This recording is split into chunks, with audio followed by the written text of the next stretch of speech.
ISNA салық төлеушінің кабинеті сайтына кіру батырмасын басыңыз.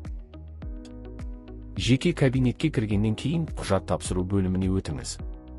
Салық есептілігінің тізімінен 910.00 шағын бизнес субъектілеріне арналған оңайлатылған декларация нысанын таңдаңыз. 2026 жылды және бір жарты жылдықты таңдап, тапсыру батырмасын басыңыз. Декларация түрі жолында кезекті дегенді таңдаңыз. Бухгалтерлік есеп жүргізу жолында бухгалтерлік есеп жүргізсеңіз жүргізеді, ал жүргізбесеңіз жүргізбейді дегенді таңдаңыз. Қызмет түрі жолын жүзеге асырып отырған қызмет түріне сәйкес толтырыңыз. Жеке кәсіпкердің орналасқан жері бойынша аудандық маңызы бар қала, ауыл, кент немесе ауылдық округ әкімі аппаратының ПСН жолын толтырыңыз.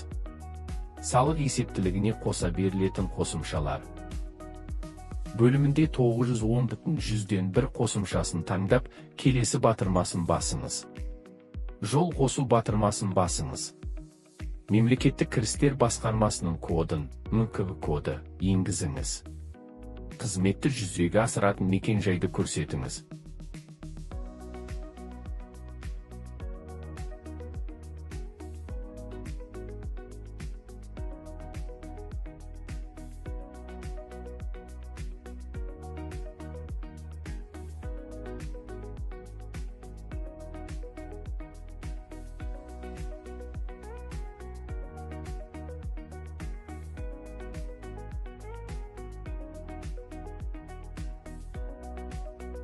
Табыс жолын толтырыңыз.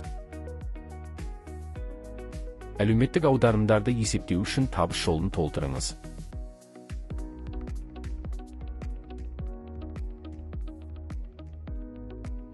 Жұмыс берушінің міндетті зейнетақы жарналарын есептеу үшін табыс жолын толтырыңыз.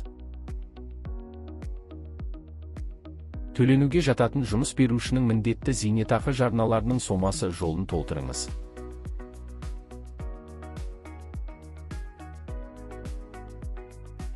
Міндетті әлеуметтік медициналық сақтандыруға жарналар бөлімін толтырыңыз. Мемлекеттік кірістер органдарының кодын енгізіңіз.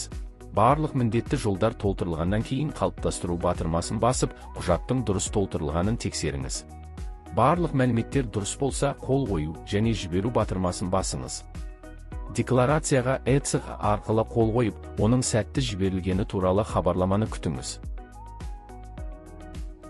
Өңдеу аяқталғаннан кейін декларация автоматты түрде өңделген бөліміне ауысады. Бұл декларацияның сәтті қабылданғанын білдіреді.